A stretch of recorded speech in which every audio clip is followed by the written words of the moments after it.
Oyez, oyez, l'argent magique arrive, ça y est, ça commence. Tout est vert, c'est la fête. Bon, c'est parti pour cette nouvelle vidéo.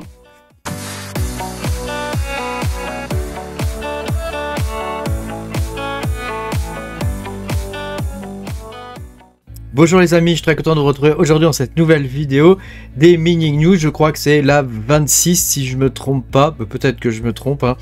Et il s'est passé évidemment encore énormément de choses, hein. Donc on va voir ça dans cette vidéo. Pensez à mettre un petit pouce bleu et puis à vous abonner à la chaîne si vous n'êtes pas abonné. Je vous rappelle que vous pouvez me soutenir en cliquant sur le bouton rejoindre sous la vidéo. Vous aurez la plupart de mes vidéos en avance. Alors on va pouvoir commencer. Donc en ce moment tout est vert, hein, tout est fantastique, tout est merveilleux. Il y a plein de coins qui sont en train de pumper de ouf, hein, et tout est magnifique quoi. Alors on a noté quand même les performances fantastiques du Kaspa, hein, qui sur 7 jours fait 67%, et sur un an et demi à peu près depuis qu'il est sorti, je crois qu'on est à peu près à 4000%, hein. Si on va voir, il me semble que voilà, tu vois, c'est dans 2000%, hein, 2188 pour 2200%. C'est quand même absolument fantastique, hein, ce qui se passe au niveau de Kaspa. Je pense qu'il va être inarrêtable, hein, je pense qu'il va être au top 2, top 3. Je peux me tromper complètement, hein, mais je le dis depuis qu'il est sorti ce coin. J'ai fait des vidéos en vous expliquant pourquoi je continue de miner du Kaspa. Voilà, maintenant j'en mine plus, mais je vous avoue que je lorgne fortement sur les ASIC, en particulier à la nouvelle ASIC qui est sortie, que je vais vous montrer tout à l'heure. Hein, voilà, à noter aussi la performance notable de XDAG. Hein. Voilà, vous noterez quand même que les deux coins sont des coins en bloc DAG, quoi, tu vois, donc c'est du alors je me rappelle jamais le nom exact, hein. Directed Acyclic Graph, hein. Donc ce sont pas vraiment des blockchains, mais ça fonctionne un peu pareil, mais c'est pas une chaîne de blocs, quoi, hein. Donc voilà, je voulais te montrer ça, hein, quand même, hein. 185% sur 7 jours, hein. Le Dero pareil, hein, qui est un coin en DAG, hein, qui fait 53% sur 7 jours. Bon, sur 24 heures, il a un moins 2%. Bon, rien de foufou, quoi. Le Nex1 qui fait une excellente performance aussi, hein. Le Dinex, hein, 16%. Enfin, le Dinex, il a déjà bien monté, hein, donc hein, qui monte pas non plus de ouf. Voilà, hein. Tu vois, le Dinex, il est quand même à 4400%. Hein. Donc venez pas vous plaindre, hein, s'il vous plaît, hein. Le Radiant, hein, qui fait 15%, hein, là sur les derniers 7 jours, hein, avec 20% sur les dernières 24 heures. C'est quand même, les gars, hein, quand même pas mal du tout, hein. Voilà, bon, le Yarbas, on s'en fiche. Le Flux qui sur 7 jours a fait 11%, hein. Alors j'ai bon espoir que le Flux d'ici décembre il atteigne au moins les 0,5, hein, au moins. Moi, je penche plutôt pour le dollar, mais je dirais au moins jusqu'au 0,5. Hein, sachez que, à mon avis, toute cette histoire-là, de pump, etc., ça va durer, c'est ce qu'on voit tous les ans à peu près, hein, ça va durer jusqu'à la mi-décembre, et après, ça devrait s'estomper. Si ça ne s'estompe pas, c'est que le bull run arrive réellement, et qu'il y a un véritable engouement qui est en train de naître. Mais moi, je pense que ça va s'estomper, et ça repartira aux environs de mars, avril, dans ces eaux-là, quoi. Alors, ça fait ça à peu près tous les ans, hein, donc il n'y a rien de nouveau sous le soleil, hein. Alephium qui nous fait un joli 7%, hein, ce qui est quand même pas mal, hein. Voilà, bon, puis après, ce sont d'autres blockchains que je suis, hein, mais voilà, c'est pas des performances fantastiques, quoi. Alors, autre chose que je voulais vous montrer sur Kaspa, c'est désormais la deuxième crypto qui paye le plus les mineurs. Hein, c'est la deuxième crypto qui paye le plus les mineurs. Elle est derrière Bitcoin, hein. Bitcoin paye 32 millions de dollars par jour aux mineurs, hein, et Kaspa paye 1 million de dollars par jour. Donc Kaspa a dépassé le Dogecoin en termes de reward aux mineurs, hein. Donc ça, c'est un événement qui est quand même notable. C'était pas arrivé depuis Ethereum, hein, donc c'est quand même très intéressant. Malheureusement, il est sous ASIC et il est plus on peut plus miner avec les GPU. Cela dit, la majorité des coins sur Kaspa ont quand même déjà été minés, et ce sont les GPU qui les ont minés, hein. Donc faut pas non plus trop se plaindre, hein, tu vois. Hein, voilà. Alors, autre chose, hein, je voulais vous partager ça au niveau de Bitcoin Lightning. Hein, vous savez, j'aime bien moi le protocole Lightning. Apparemment, il y aurait une faille hein, qui serait très difficile à exploiter, mais il y aurait quand même une faille sur le Bitcoin Lightning. Et donc, il y a un des développeurs principaux, Antoine Riard, qui a décidé de quitter le truc, le développement. Donc, bon, après, voilà, je voulais vous partager ça hein, pour vous dire que attention quand même au Layer 2. Hein, Bitcoin n'a pas été prévu spécialement pour ça. Hein. Donc, bon, c'est à prendre quand même avec des pincettes. Hein. L'Argentine, il y a des rumeurs comme quoi l'Argentine adopterait bientôt Bitcoin comme crypto-monnaie. Hein. Donc, ça serait le 3e pays à le faire. Hein, comme monnaie légale, pardon. Hein. Ça serait donc le 3e pays à le faire, ce qui est quand même... petit à petit, on voit la progression se faire, hein, mine de rien. Hein. Voilà, alors je voulais vous partager ça. Alors pour là, on rentre vraiment dans le parti minage. Hein, tous ceux qui minent, comme moi, hein, les mineurs de garage et les autres, hein, même ceux qui ont beaucoup plus. Hein, ou ceux qui minent avec leur simple PC aussi, hein, parce qu'il y a un peu de tout dans le monde du minage et il faut de tout, c'est très très bien. Il y a eu coup sur coup, hein, de nouveau, comme on avait vu en septembre, hein, coup sur coup, on a eu 4 coins qui sont sortis en Ghost Rider. Ah, donc on a eu le Ozin, je crois qu'il s'appelle comme ça, OSN, son ticker c'est OSN, ah, donc que j'ai miné, hein, j'ai gagné 26 ou 27 balles, celui-là en moins de 24 heures.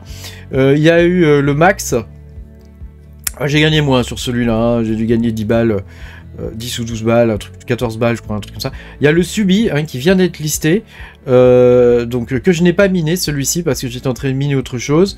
Hein, et puis il y en a un autre dont j'ai oublié le nom, tu vois, il y en a tellement. Alors bon, ça c'est des coins un peu poubelles, hein, donc tu peux les miner un petit peu. Hein, nous on est mineurs, hein, après ça ne regarde pas ce que les autres font avec hein, ces coins-là. Hein. Donc ils sont listés, les mecs qui gèrent ces projets, ils ont payé le listing, etc. Ça peut être des projets qui sont sérieux, ça peut être des projets nazes. Nous, c'est pas notre problème. Nous, on est là pour miner, fournir de la puissance au réseau. Hein. C'est comme OVH qui te loue des machines. Hein, ils s'en fichent de ce que tu fais. Hein. Bah, nous, c'est pareil. Hein. Sauf que nous, c'est nous qui choisissons qui nous loue quoi. Hein. Donc, voilà. Après, Subi vient d'arriver. Un 4e coin que j'ai pas miné. Mais enfin, voilà, il y avait un petit peu de sous-sous à se faire. Hein. Si tu as des CPU ou même avec des cartes graphiques, tu peux miner ce genre de coin. Si tu es au courant assez rapidement. Bah voilà, tu peux même te faire 50 balles hein, si tu as assez de bécane ou plus, hein, ça peut aller encore plus vite quoi. Alors je voulais vous poster ça aussi, alors là on part sur Dynex.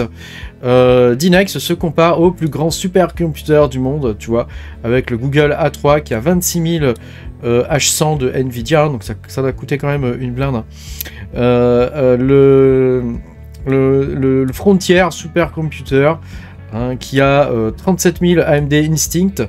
Je vais vous faire une vidéo prochainement sur les AMD Instinct. Hein. Ce sont des cartes professionnelles. Vous allez voir, il n'y a pas de ventilateur dessus. Enfin, je vous ferai voir ça dans une vidéo qui arrive là bientôt. Au passage, je remercie Romain de Happy Mining hein, qui m'a prêté gentiment cette carte pour vous faire la vidéo. Voilà, et donc la plateforme Dynex hein, qui a 500 000 GPU. Donc moi j'aimerais bien voir un peu des benchmarks, mais je doute que les Frontier et Nvidia et que Google se prête à ce genre de jeu quoi. Voilà, mais je voulais quand même vous partager ça. Toujours sur Dynex, hein, bientôt il ne sera plus du tout question de Mailob. Hein, donc ça je vous l'avais déjà expliqué. Hein.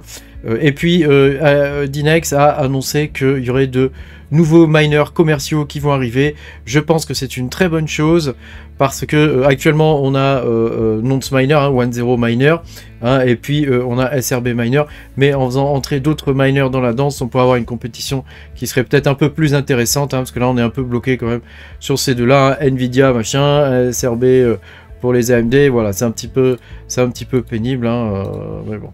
Voilà. Alors je voulais vous montrer ça pour le casse-pain, hein. Donc il y a le Ice River KS0 Pro qui sort, hein. Donc c'est une nouvelle version, hein. C'est pas le même miner, hein, avec 200 GH d'annoncé pour 100 watts. Donc c'est très très bon hein, au niveau de la consommation. Moi je vous avoue que j'hésite à m'en prendre quelques-uns. J'aimerais bien, là c'est Noël, j'ai pas les sous, mais si j'avais les sous, peut-être que j'en prendrais. Hein. En tout cas, ça me fait bien envie, quoi. Ça coûte quoi le prix d'un CPU, d'un 7900X? Bon, ça peut rapporter quelques casse-pains, hein, genre peut-être 30 ou 40 casse-pains par jour. Hein. Rien à voir avec ce qu'on minait nous avec nos GPU à une époque, hein, mais Tu te rends compte quand même, à certains moments, on minait plus que 1000 Caspa par jour, et on n'était pas content. On n'était pas content, on se disait, putain, c'est vachement moins que quand j'en minais 1500, 2000, 3000 par jour. C'était là, les plus gros ASIC, ils en minent 200 par jour, hein. Tu te rends compte quand même, hein, tu te rends compte, c'est fou, hein.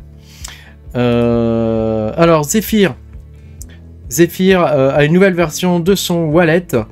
Et puis en plus le ZEF-USD et le ZEF-RSV, donc ce sont des, pour rappel, hein, donc c'est un coin anonyme, hein, en gros c'est le Monero, mais qui inclut en interne un protocole qui lui permet de swapper directement dans le wallet, hein, de façon totalement anonyme, vers un stablecoin.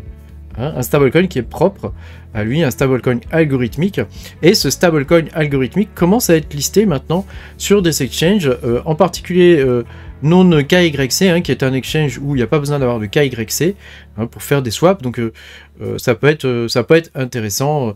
Ce type de coin reste intéressant puisqu'il permet de respecter la vie privée. Malheureusement, Monero, on sait qu'il est quand même pas mal utilisé sur le dark web, hein, malheureusement. Alors, est-ce que c'est toujours le cas? Je ne sais pas, j'en sais rien, mais voilà, faut espérer que quand même ce type de coin n'est pas utilisé pour faire des choses pas terribles, quoi. Autre chose, hein, toujours sur Monero, il y a une nouvelle version qui a été annoncée de RandomX, donc qui serait la V2. Hein, donc bon, à voir ce que ça va donner. A priori, elle serait 15% plus efficiente sur les CPU AMD, hein, donc tout ce qui est Ryzen. Donc moi ça tombe bien, je mine, enfin si je devais miner du Monero, je le minerais de toute façon avec mes Ryzen. Je n'ai que ça, j'ai pas de Intel pour miner. Les Intel sont pas assez puissants, hein, je le répète encore une fois, hein. Ils n'ont pas assez de cache en layer 3. Donc c'est pas gérable, quoi. Les nouveaux Intel ont pas mal de cache en layer 2, mais c'est le cache layer 3 donc, qui nous intéresse, hein. Le cache L3. Novo a fait son halving, hein, donc désormais tu auras moins de blocs, enfin quand tu mines un bloc tu auras moins de coins, hein. Donc le halving a été assez rapide, hein, finalement après la sortie du nouveau, hein, donc à voir, hein. Je sais que pour le Radiant ce sera plutôt en 2024, hein, à voir, hein, voilà. Autre chose que je voulais vous partager, donc sur le XDAG, le Dagger, hein, Dagger Coin, il a été, vous savez, suite à ma vidéo, etc. Alors je sais pas si ça a quelque chose à voir, ou si c'est la pression qu'a pu mettre la communauté du XDAG sur CoinEx, mais ils l'ont carrément délisté, quoi. Il a été délisté, le cours en plus il avait complètement dépeg, hein, donc moi je trouve que c'est vraiment du foutage de gueule, hein, on va être très clair, hein. C'est vraiment du foutage de gueule, il n'y a aucun respect du client. Moi je vous invite à pas du tout utiliser cet exchange, hein, et à aller directement faire vos échanges sur MEXC, hein, où là on est sûr que, enfin on est sûr, bon, on n'est jamais sûr de rien, mais au moins vous aurez le vrai cours du coin et vous pourrez faire des retraits, hein. C'est quand même scandaleux cette histoire avec CoinEx, hein. Ils avaient promis, hein, qu'ils rembourseraient à 100% les utilisateurs au cours légal et ils l'ont pas fait. Bon, que voulez-vous, hein, c'est le Far West, hein. Ils ont vraiment aucune pitié, quoi. Merci beaucoup d'avoir regardé cette vidéo. Pense à mettre un petit pouce bleu puis à t'abonner à la chaîne si t'es pas abonné. Et puis moi je te dis à bientôt pour de nouvelles aventures. Salut!